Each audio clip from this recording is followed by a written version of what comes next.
وما أرسلنا من قبلك إلا رجالا نوحي إليهم فاسألوا أهل الذكر إن كنتم لا تعلمون۔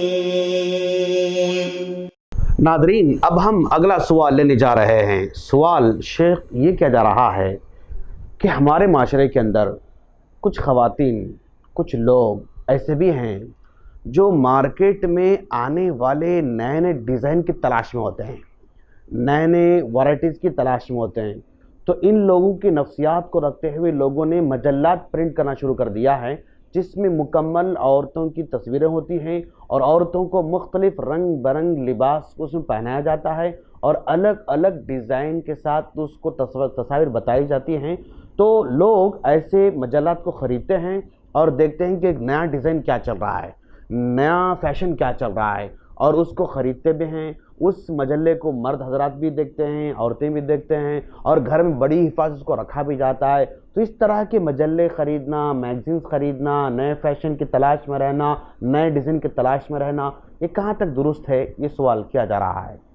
ماشاءاللہ، سوال واقعی بہت بہتر اور مناسب ہے۔ اللہ سائل کو جزائے خیر عطا فرمائے۔ آج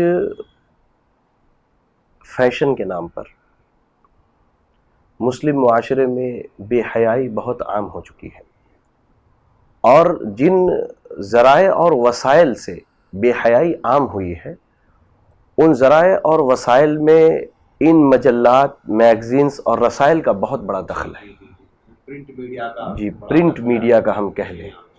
عموماً جو ماڈلز ہیں ان کو الگ الگ قسم کے لباس پہنائے جاتے ہیں، جن لباس کی شریعت ہمیں اجازت نہیں دیتی ہے۔ اور جب یہ چیزیں ہمارے مسلم معاشرے میں پہنچتی ہے تو ہم مسلمانوں کے لیے بڑے افسوس کا مقام ہے کہ ہم شرعی لباس کو چھوڑ کر ان غیر شرعی لباسوں کے پیچھے بہت زیادہ دوڑتے ہیں۔ ہماری خواتین ان تصاویر کو بسا اوقات کاٹ کر کے اپنے پاس نکال لیتی یا میگزینز کو ہی سنبھال کر کے رکھتی ہیں۔ پہلے تو اس قسم کے تمام مجلات، رسائل اور میگزینز خریدنے حرام ہیں جو فحاشی اور عریانیت کا سبب بنتے ہوں، یہ یاد رکھیں۔ اس کے بعد ان کو گھروں میں رکھنا، جہاں مرد حضرات بھی ہیں، چھوٹے بچے اور چھوٹی بچیاں بھی ہیں۔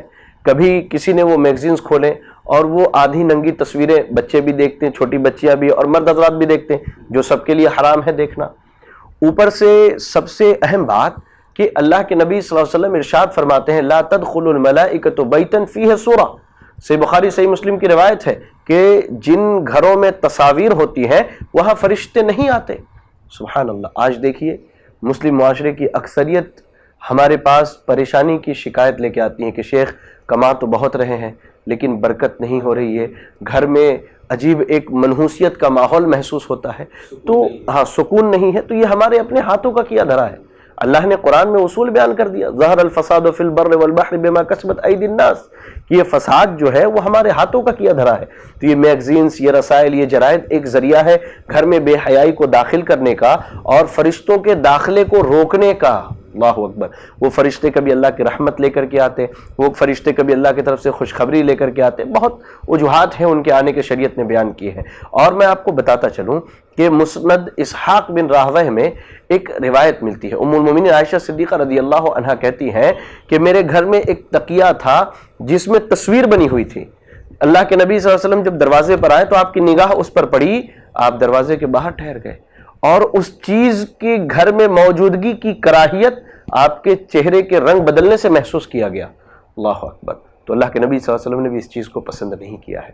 لہذا ہماری مسلم خواتین کو ان سب چیزوں سے پرہیز کرنا چاہیے اور بچنا چاہیے جو ان کے گھر کے ماحول کو بگاڑنے کے ذریعہ ہے، جو ان کے اخلاق اور ان کے دین میں فساد کا ذریعہ ہے۔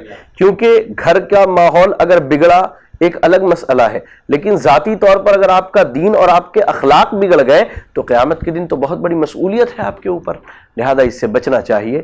تو یہ سوال کا جواب ہے، باقی واللہ اعلم۔ ماشاءاللہ شیخ نے بڑی تفصیل کے ساتھ واضح کر دیا کہ ہمارے دین اور اخلاق کو بگاڑنے والی چیزیں چاہے الیکٹرانک میڈیا کے تھرو آئی ہوں یا پرنٹ میڈیا کے تھرو آئی ہوں، بچنے کی کوشش کرنا چاہیے۔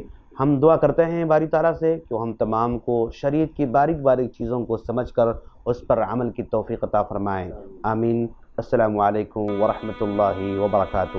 اور مزید ویڈیوز کو دیکھنے کے لیے آپ ہمارے YouTube چینل کو سبسکرائب کریں۔ فجزاکم اللہ خیرا۔